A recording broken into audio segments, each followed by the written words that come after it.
I'm Rick from Carthage Classic Cars. We got a new wet blaster in the shop. I'm going to show you why we chose this style blaster. Our project today, what we're going to blast, when you would wet blast, kind of go over some stuff when you would dry blast. You see in other videos we've done dry blasting, some stuff about maybe soda blasting, all things that we can sandblast in, and kind of go over some stuff that has burnt us in the past that we've learned from and why we're doing the blasting ourselves. So this is an Ecoquip EQ600. It's a 2010 model, so it's a little bit older, but it does everything that we're going to need it to do. I've never used this machine. Well, I take that back. I used it once for 5 minutes testing it out when we ended up buying it. But right now it's going to be the first actual job that we're doing with it. Why I chose this model versus a dustless blaster. Let's go over what this model is right now. So this model is set to be more of a mobile blaster. Right now we're up here in my yard, but we're going to be down the road blasting on some other property and everything down the road. So I needed something really mobile. This has its own 150-gallon water tank that we can take on the road. It has a 600-pound pot and all the controls. So a dustless blaster is mobile, but not as mobile. Also the difference is this pot on this dustless blaster is hydro pressurized. So it's pressurized by water. So everything I've researched, this kind of blaster, it's gonna give you less water shooting out and more material. It kind of infuses them a lot better than a dustless blaster. So basically you're using less and you're not spraying down the car as much. And with this water, you know, you're gonna have to add a rust inhibitor. We're using Hold Tight 102. So the rust inhibitor, this stuff is not cheap.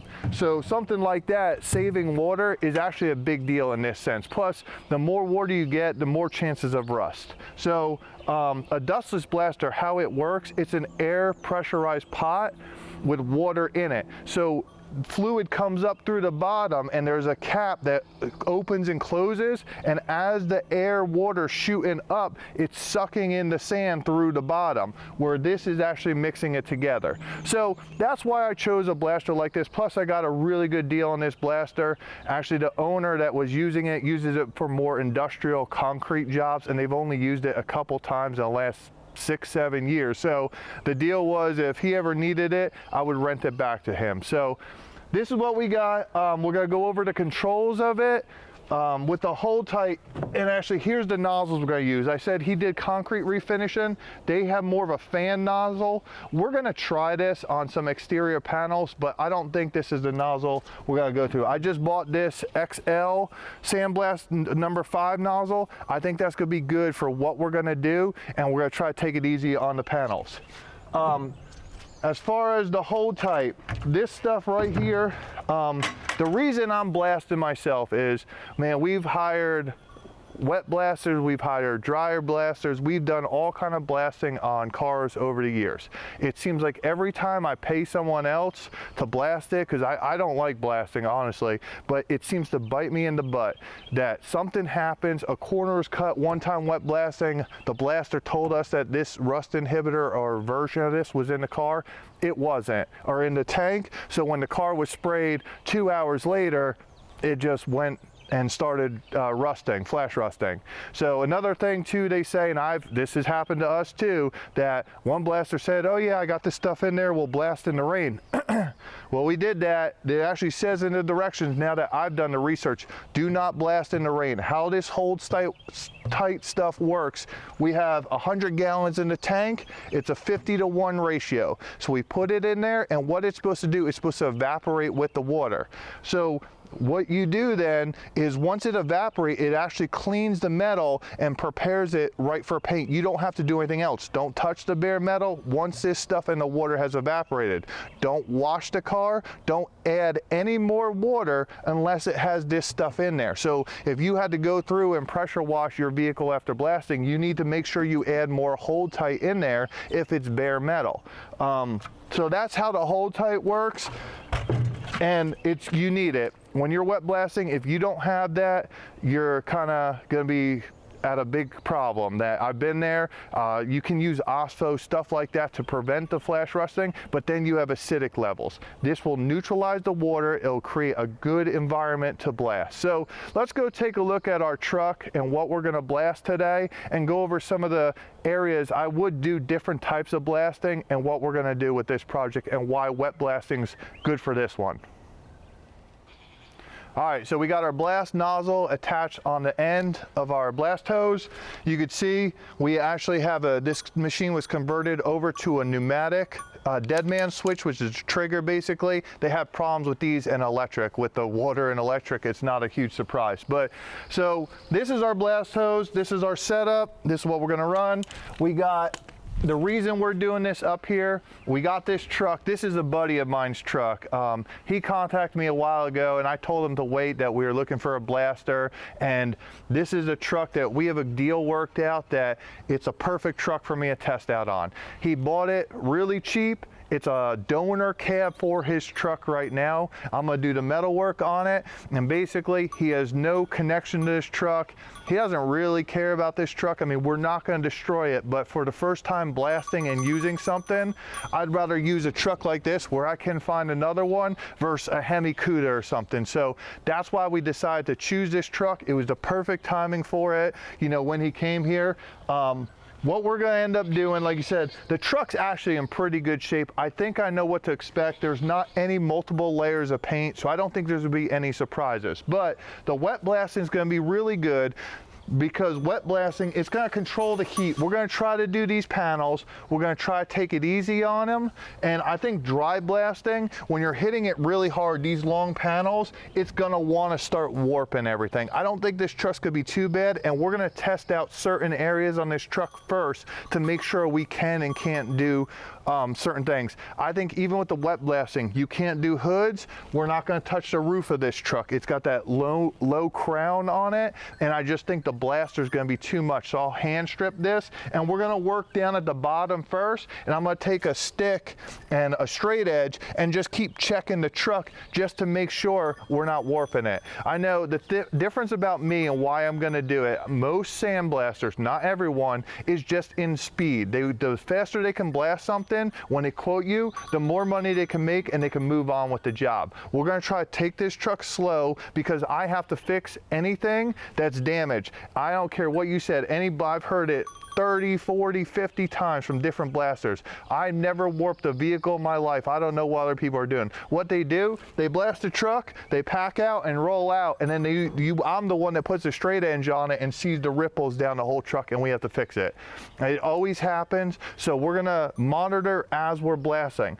But with the wet blasting, I think it's gonna control that versus the dry blasting. The problem with wet blasting is it gets caked up in certain areas. So the pickup truck's really good because there's nothing under here. So we can blast underneath, everything in here. The wet blasting, like wet sand, isn't gonna clog up. It's not gonna be a big deal that you're gonna have 2-3 pounds of sand and water once it dries. If you've ever been to the beach, you know how wet sand dries and it just cakes up. What I also did in these certain areas, you could see everything that the truck, like so cars, rockers are known to hold the wet blasting and everything else. Where right here, the roof area, if you look up here, I taped everything where we don't want the wet blasting to run. Because what we're worried about, we don't want the wet blasting sand to sit in there or run down the B-pillars in the back and sit down there in the rockers of the truck.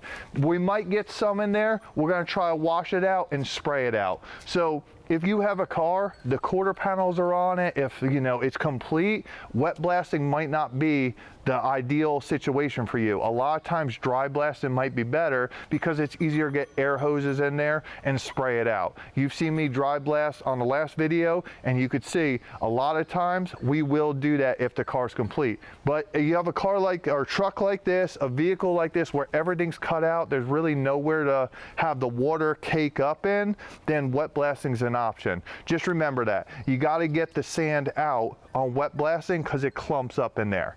Another other thing that would be good for this would be soda blasting. I think soda blasting, people said it is really good, and actually this truck, the roof and a lot of areas on this truck would be good for soda blasting. The problem with soda blasting, well, it's all about the goods. The soda blasting, it does a smooth finish.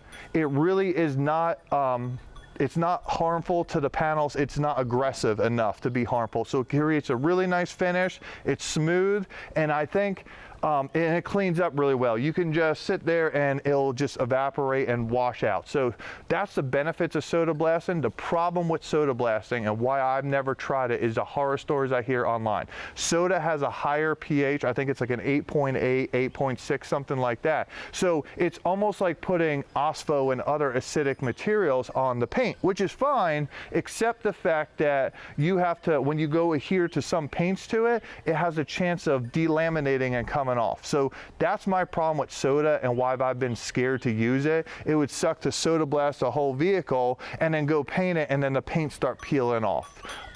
What you can do with soda is basically use a hold tight 102 and pressure wash the vehicle after. I mean, that would be really good. The problem with that then is, here we now, why aren't we just wet blasting? So soda has its place too. I don't think, there's no solution, one size fits all for sandblasting. The reason I did the wet blaster, like I said, for most of the stuff we do, it's kind of heavily rusted, so we really want to penetrate really well. I'm gonna probably buy a dry pot, a big dry pot. I have the small one for smaller jobs, and I could spot dry stuff if we go inside. But the wet blasting, when you change the materials, there's just, it's so much more universal than a soda blaster. It'd be nice to have a soda blaster and pick and choose our jobs on that one too. So hopefully that helps on some ideas on what you're doing, where to choose what sandblasting. I mean, it's what you have in the area. Most people aren't going to buy expensive industrial soda blaster setup. Most people aren't going to buy a giant wet blasting setup unless you're doing this all the time. So you have to see what's out there and what people, you know, you can link up with, and you have to understand what they're doing, or they have to understand what they're doing, and you kind of have to come up with a plan. Don't be afraid to sit there and have someone sandblast, you know, the hard parts, the inside of the vehicle, and just tell them, I'm going to touch the outside, I'm going to strip it beforehand, or I'm going to strip it after. And that's what we're going to do here. We're going to get as much as we can on this truck. I'm not going to touch the roof. We're going to have to go up there though, because I already see in that area rust is poking through. So we're going to kind of shoot this area of the truck around the top of the roof panel, knowing we're going to have to fix it, but we're not going to touch other areas. Then we're going to epoxy this car, come back, and then we'll hand sand whatever areas we don't get from the start. The reason we're doing it up here versus really mobile is this frame table. I have this truck on the frame table. It's really big. I didn't feel like putting on a frame jig. Let's walk around the other side. I'll show you what we got going on and some more on this truck. As you can see on this truck, we're gonna have some cab corners. We're gonna hit them really hard. The rest of the truck, we're gonna kind of dust over. Like I said, I think I know most of these vehicles, when you blast them, it's a, you know, gamble of the dice. Who knows what we're gonna get? I think I already know pretty much what we're gonna see on the truck and what parts we're gonna need in the metal working areas. We're also gonna blast these doors. You can see I have them hung upside down for the same reason I told you about the rockers, that when we blast them, we don't want, these holes will get clogged up with sand, the drain holes on the bottom really fast. So if we're blasting these, it has a greater chance of coming out the window channel. So we're gonna blast the doors. We got fenders, and we got the tailgate over there. So let's go ahead and get to it. We've done enough talking on the blasting. Let's go ahead and set the blaster up. I'm going to show you how our blaster works, and then if you're into blasting and you want to try to do this yourself or rent a blaster, I know there's companies that do that. Maybe this video will help you out, and we'll take it from there. So my blaster takes a minimum of a 185 compressor. Another thing about the compressor, it doesn't matter if you're wet blasting, but think about this. If you're dry blasting, you want your compressor far away or upwind of the dust because the air filter and everything else. So let's start this thing up. We'll get the air turned on, and we'll head over to the blaster.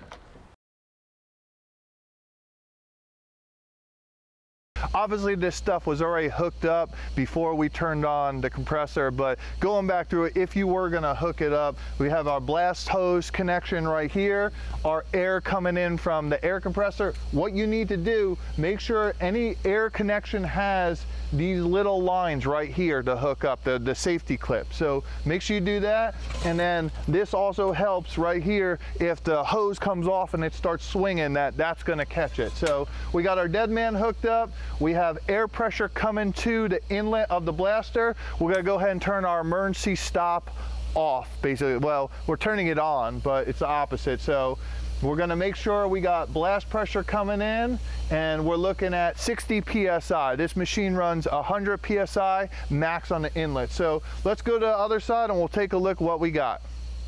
So there's a lot of different materials you can use with wet blasting. The main thing you need to do, you need to make sure material's heavy enough that it sinks in the water. It can't be floating on the top or you won't get anything out. So we're gonna use a medium grit crushed glass for this material. If you have a blast supply store and everything, a lot of times they can recommend what people used in the past and certain things you can try out to remove heavier material, lighter material. This truck could probably do a fine grit, but we're gonna stick with the medium. I wanna see how it works and everything else. So we're gonna put 8 bags of sand in this thing at once. So now with our blaster, the idea is we got our water on board. We gotta get our water in our pot. So we got air pressure coming in, and what we're gonna end up doing, we need to basically pump pneumatically. That's what this whole box does, our control box, from this tank to this pot. So we'll climb up here and we're basically gonna fill the pot. What that's doing is pumping water right now into this pot, and it's filling up. So we're gonna let this run for about a minute to get a little bit of water in there so the sand's not stuck in the bottom. So let's let it run and we'll grab some sandbags. So we got our pot, we ran it for about 2 minutes, so we have a little bit of water in it, and now we're gonna take our sand and we're basically just gonna dump it in the top of the pot. Like I said, we're gonna use 8 bags, this crushed glass, and then I'll show you what we'll do with our blaster.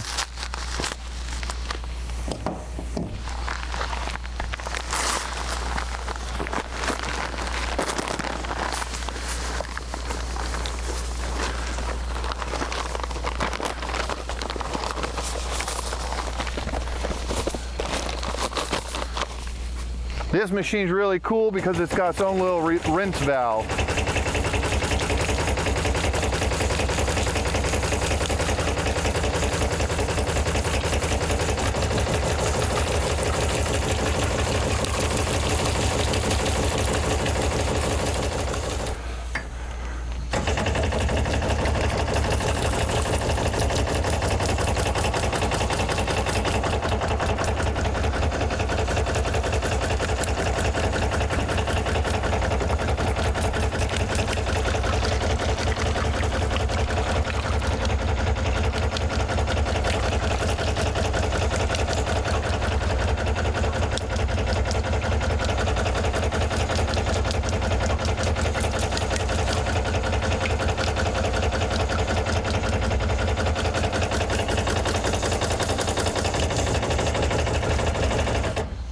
All right, so we got 8 bags in there. I don't know the efficiency of the machine since the first time I used it. I think usually I'm using 12 bags, 13 bags per car. So we're gonna start on 8 on this one. The bags are not super expensive that if I waste a little, it's not the end of the world. Like I said, this blasting time with my buddy's truck and everything, we have a deal worked out that this is kind of like a test to see what products cost and what it would cost to blast for public vehicles. Another reason I chose the glass and the wet blasting is low silica, and really we don't have to wear a full bodysuit. So the wet blasting on the operator, the area and everything around it is a lot better. You're not getting dust over anything. So that's another reason on the wet blasting. So we got all our sand in there. Let's come around and I'll show you how we're gonna fill up the pot and what we're doing here.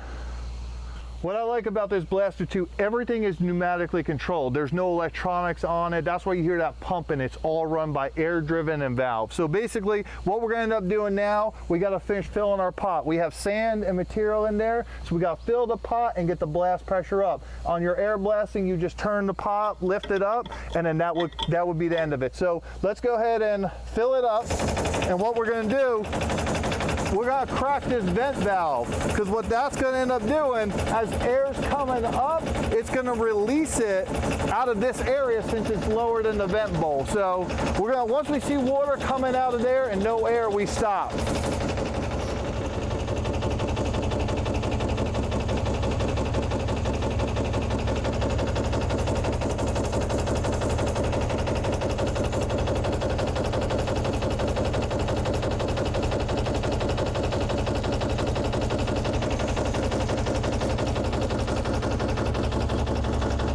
So now we hold the top up, and now our pot pressure is building.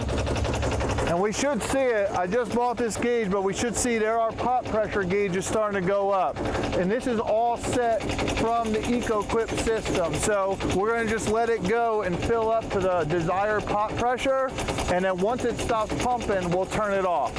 So you can see we're building pot pressure really quick, and you hear the pump, it's starting to struggle now with the air not able to pump enough. So Graco and this Ecoquip, they use really high pot pressures versus like another wet blasting companies and even the dry blasting. And I guess that makes it a lot more efficient, and they can do that with lower air pressure with the hydraulic pump pushing and pressurizing the pump. So right there, the pot pressure is pressurized. We're at 140 pounds PSI for the pot pressure. So let's go ahead. What we're gonna end up doing, we're ready to blast right now. Everything's turned off. What we'll end up doing when I go over there, we're gonna turn both these nozzles to blast here. Basically, one's for the abrasive and one's for the water dose. I'm gonna have my awesome wife, so we're not gonna be able to film it, just since it's the first time, she's gonna start turning up the water dose and abrasive dose one turn at a time, and I'm going to give her two different signals for water up and down and abrasive, and we're going to try to adjust this accordingly. I'm going to try to leave the regulator for the blast pressure where we're at. Again, I don't know this machine, but I think we're going to be around 40 psi starting out on our blast pressure, maybe 60. So let's see what we got. We actually might start lower and work our blast pressure from there. So new machine, we're going to dial it in, and I'll put you on a stand and you can see us starting to blast, and then we'll go through the blasting process. Here we are just doing a couple test sprays inside an area of the truck I know we're not going to hurt, and I'm adjusting first the water pressure, getting a good consistent flow, and then I'm adjusting the media to match that to make sure it's cutting really well and efficient. Here we are. We're going to go ahead and start blasting now. I'm starting on the bed. I'm trying to come up with a process on this truck. This is actually the real-time speed that I'm blasting. You can see I'm kind of coming at an angle just to make sure the media is ripping off the paint, but actually not bending it. You can actually go into the paint. It's a little bit more efficient, but this paint was ripping off so easy, and it was hard for me to get in the corner that I was just kind of working that edge first, and then I'll turn around and do it. But you could see it is ripping off really well. It's cleaning everything. I kind of still, if there's one or two spots on this truck particularly, I'm just going to leave them and keep going. What I want a good tooth bite through the whole thing for primer to adhere to, and just make sure there's no filler underneath, there's no rust, there's nothing else. We just want to see basically clean metal, and anything that doesn't come off at this point after being hit with this kind of media and water, I'm not worried about it just randomly flaking off on this vehicle. I said earlier we're going to try out that other fan nozzle. Honestly, after using this nozzle on this vehicle for the last couple hours, there was no reason to try anything else. I was super happy with this nozzle and how it was spraying the sand, and you see with this truck it was just ripping off really well, that I didn't think we need to go a nozzle that would just waste more.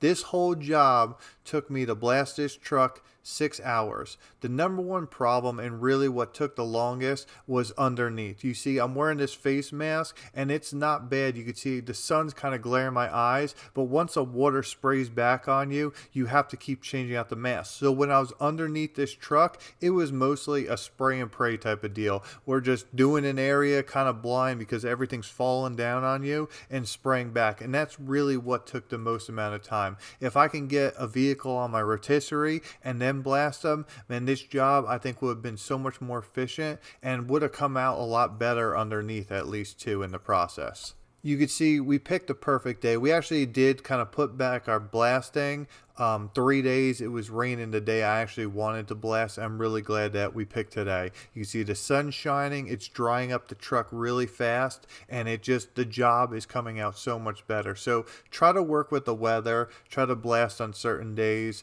You could see again the machine's running real efficient on these fenders. Everywhere where it pretty much had that factory paint is just ripping off. And, it's either finding the holes, but there really wasn't anything else on this truck at all. It appears that this was just a work truck that when they were done working, they parked it in the woods. Now, this tailgate is actually off the gentleman's truck where he's actually replacing. This is kind of a mud truck. It had about 4 layers of paint. There's a bunch of filler on it and some bad bed liner. So you could see it's not ripping it off. It is taking it off, but you could see I have to stay on the panel a little bit longer just to get those 4 layers off with the filler and everything else. So it's struggling a little bit more. I know my little pot dry blaster would have a hard time working on this. That's why most sandblasters are going to quote you by the hour, because all materials are different. We're done with the primary part of blasting. Now we need to get as much of this sand out of this truck as we can. So what we're going to do, obviously I'm on gloves, so I'm not touching the bare metal, but we're going to take this brush and we'll just go through and kind of get all the big stuff out of the truck. Then what we're going to do, we're going to turn the blaster on washdown, and we'll go through one more time with the hold tight and the blaster just spraying water to get the rest of it. But you really see, I just dusted it. It really did rip a lot off on the truck. And same thing with the bed. We'll go ahead right here with the wet blasting. This is what you deal with. It kind of clumps up, and if we had an air gun, we can blow that out. But since it's wet blasting, we honestly are just gonna have to sweep the clumps out. Then we'll go ahead and wash it as best we can, and then air dry it with the leaf blower. So I'm gonna go ahead, finish getting this stuff out. We'll bring back on the camera. I'll show you some of the wash down, and then we'll take it from there. So at this point, I turned my blast pot just on the washdown mode. This is cool with this machine as it has its own washdown mode versus other blasters I don't believe have anything like that. You have to empty the pot and then run through it. But what this is doing, this is just sucking the water with the hold tight 102 out of the water tank, and then focusing on our areas and basically just washing all the sand out of it. We're trying to get everything cleaned off, and really you can tell with the hold tight before and after with the wash down how much cleaner the job does without the sand and everything else. So I'm really happy with this stuff. Take your time with the wash down phase and the leaf blowing phase, the air drying, whatever you want to call it. This is the point that you want to get all the water out and you want to stop the rust and sand. And this is more important, I think, than the blast part itself. As you know, the more stuff that cakes in there and you can't get out, it stays there and it's harder to get out later down the road. So this might be something that you can talk to the blaster and you can pressure wash with the hold tight and clean it out and save some money in the process. At this point, we got the blaster all kind of turned off. We got the truck dried off. Everything's baking in the sun. We're good to go right now. We'll do a quick walk around, show you what the blaster uncovered on this truck, and then I'll show you the next step in us priming it. But you can see the bed came out pretty good. We did bust through a couple little holes right there. That's what you're gonna find with the blaster, that you would never know that's there unless you stripped it down all the way. So we'll go through and fix them. Looking down this bedside, which I could see this spot beforehand, we got that area right there. We didn't hurt this vehicle any worse than it was. I'll put a straight edge on it after we're done priming. We only did one door over here, and the reason being is we were kind of running kind of short on material and everything. This was a test phase, so I know the owner with this dent there and a rust in the top of this door that he was probably not saving this door from the start. So I was gonna do it just to, as testing it out, but we just did the door that we're gonna keep on this truck. The two fenders are done, and you could see, same thing with this cab corner. It uncovered everything that we kind of knew was there. With the blaster, if you look up in this window channel, we really got it pretty good, but you could see some areas up there that I was dusting over it and I didn't hit it long enough. But at this point, I'll kind of keep an eye where they are, and we'll go back through, and we'll actually tonight, I think we're going to throw some OSPO on those areas just to let it kind of seal up the rust in that area, and I might hit some of those with a wire brush. So if you've seen some of my videos on an OSPO and how to use that, we're going to touch those areas with the OSPO. But the floor looks good, everything, all the sand's dry. I'm not touching with bare hands. We got the hole in the floor. I did miss this spot. I'll go back through and hand strip it. Being how the rest of the truck, the cowl looks good, I'm not too worried about it. The firewall, everything out here is really good. Like I said, we're going to also dry this off. I have an air dryer on my air compressor, so I'll be able to take some compressed air in here and really blow the rest of it out. Looking at this side, we got some more channel work to do. You can see it's rusted out here. Bottom corner, same thing. I didn't know this was that bad. There was some seam sealer hiding that. But down here in this area, I did see the rust holes. I already knew about this. I kind of just brushed over it. To stay on this for that long would have been too much, knowing that we're gonna have to cut this out and fix it anyway. So that's pretty much, for the most part, down here we did uncover a lot more holes around the wheel well.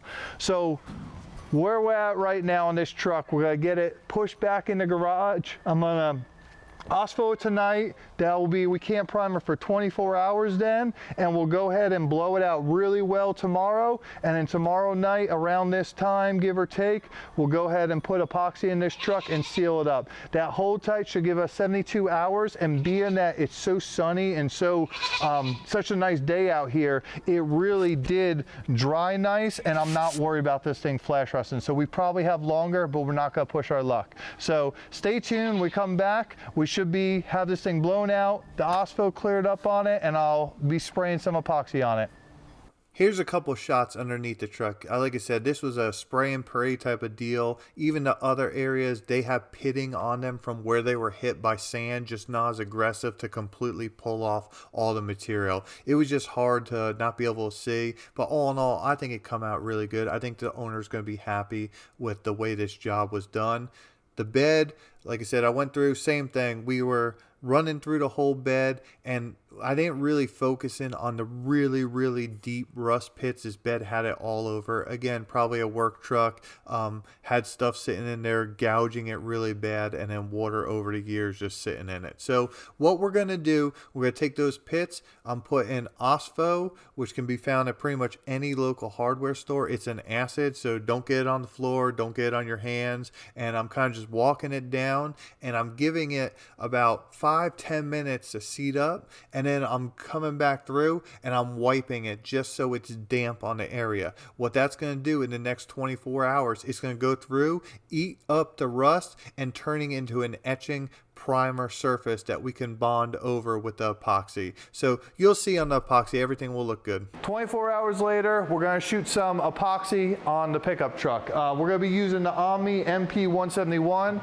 I got my first batch mixed up. We're about to spray it as soon as we're done filming. I got my second batch already mixed up, ready to go, because it's got a 20-minute induction period. This truck with the bare metal is probably going to soak up this whole, it's really a gallon and a half, because you have a gallon here and the catalyst, which makes it a gallon and a half, and I'm mixing it a 2 to 1.5 part acetone ratio. I think it flows better on the bare metal and just gives us a better surface while we're doing the metal work. So what we're doing, the only reason we're doing this is to seal up the truck. You know, I took about 4 hours, 2 hours yesterday, 2 hours today, blowing out this truck, and actually I'm already looking right now, there's sand coming out of it still. So we can tell right now, I'll clean that right before I spray it, but I could tell you right now, you're not gonna do a show paint job. Whether you're dry blasting, wet blasting, there's gonna be sand hidden in these crevices. No matter how much you blow out, there's a little bit of sand. So what you need to do is just lay it down, protect the truck, get this epoxy on in as much areas as you can to make sure it doesn't rust anywhere. You could see our hold tight did its job. We're 24 hours later and the truck looks exactly the same as it did before.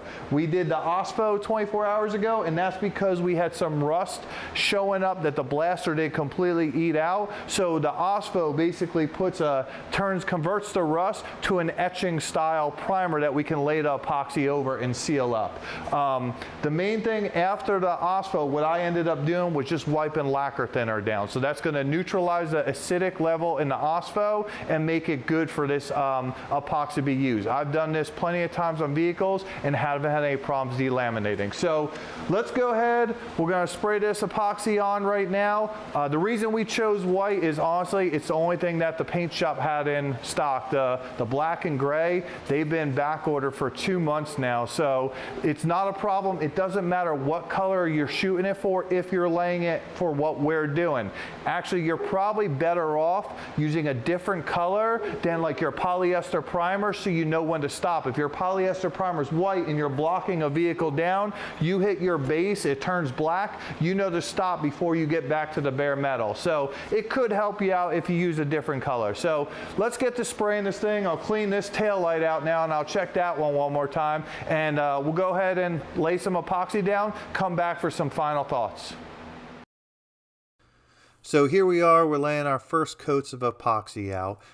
What I'm going to do, and the good thing is you don't want to paint yourself in a corner. Think about before you start what your plan of attack is. You can see I started inside the bed in the back. I'm working the edges. This is all pre-planned. Then I'm working my way down the bed and walking my way back out towards the truck. I'm going to put 2 coats on this. The first coat, I have to go a little bit slower because like I said, it's really soaking it up. And you can actually still see a little bit through it and almost see the bare metal. It's not bare metal, but you could see where the metal was really soaking it up, and it will need another coat once it flashes off, which basically means drying. So this truck was such a big project, I was able to keep my next epoxy all mixed up waiting on the induction period, and I was just spraying, and I was spraying and spraying, and by the time I went all the way to the front of the truck, which I'm doing now, inside the cab, and then I rolled underneath and then did those 2 fenders, the door and the trunk lid. By the time I did that, I was able to come back through and restart the bed shooting again. It was completely flashed over. So come up with a plan and execute it, and things are just going to be so much easier for you. So we got the epoxy on the truck, and man, it's white. I'm white, everything's white in the garage, but I really like the white epoxy on the vehicle. I think it really shows the imperfections a lot better than the black that we normally spray and sometimes the gray. But what we got, we did 2 coats on it. The first coat really soaked into the porous blasted metal. That's the one thing about sandblasting. It really soaks up the primer when you apply it. But the second coat kind of leveled everything out. I told you we put a straight edge on it. You could see really the truck, it's straight. We didn't warp it at all. I mean, there's an area right there that the 2 things. Down here is where all, you know, the stuff from a work truck, that's what this obviously was, what it hit. Looking at the cab too is also very straight. There's no issues there. There's no oil cannon. So I'm very happy with how we went about doing this. Looking down the side, what I was saying about the white, it also really shows all the dents imperfections. The black does too. So you could see this truck has a lot of work. The owner is close by.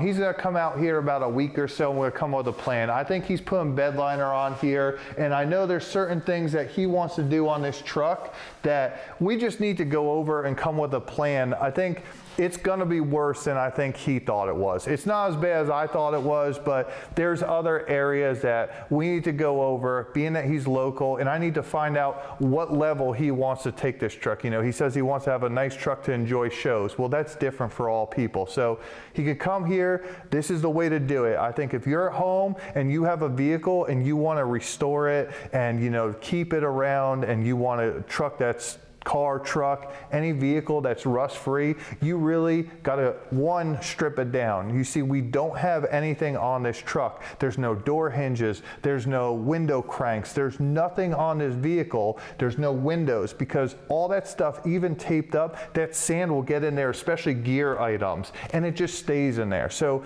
save yourself the hassle, save your extra parts, take everything apart, and then sandblast. It should be a bare vehicle when you sandblast. I think it's gonna save you plenty of headaches down the road, because all that sand, you're gonna have to take it apart anyway. And you see, even every now and then, we'll blow in this truck and sand will come out. This car was sandblasted, I think 3 months ago, and every now and then I'll still blow and sand will fall on the floor. So it's just gonna stick around for a little bit. The second thing, there's different blasters, sandblast types for different applications. So I mean, don't let your sandblaster dictate what he's going to do. Look around for another one if you don't think that's the best thing for your truck. This process showed how we went around wet blasting. I have another video on this Charger actually that we did when we dry blasted it. Dry blasting is a little bit more simple in the sense, but with the wet blasting, ask the sandblaster what kind of rust inhibitor he uses. Ask these questions so you know that a successful process with wet blasting can be done. I think this truck was a complete success. I'm very happy with the way it come out. Another thing too, don't cheap out on your sandblaster. Don't go with the guy that's $500 cheaper. I mean, I'm not saying he's better or worse, but ask your questions, ask for references, and do your due diligence. What you might save for $500, you might warp a panel that can't be replaced or is a $500 panel. We've done it. I've seen guys, been part of it, warp $500 trunk lids, you know, irreplaceable parts that we have to metal work all the way out, and metal work's just as expensive at times as sandblasting. So find a good blaster, find a good reference. It's going to save you plenty of hassles down the road. If you also want to do some of it, you might be able to dry blast the inside of a vehicle or the structure on it and then hand strip the outside. We've done a lot of videos on how I go about with like a SCT drum roller, certain discs to just DA the outside of the vehicle. So those are some tips and tricks on sandblasting. I really hope that helped. Like I said, I think that's a base foundation of a process. So if you like the video, comment, subscribe to our channel, check out some of our videos that we're doing, share with other people. We really appreciate it. I'm Rick from Cartridge Classic Cars. Have a good day.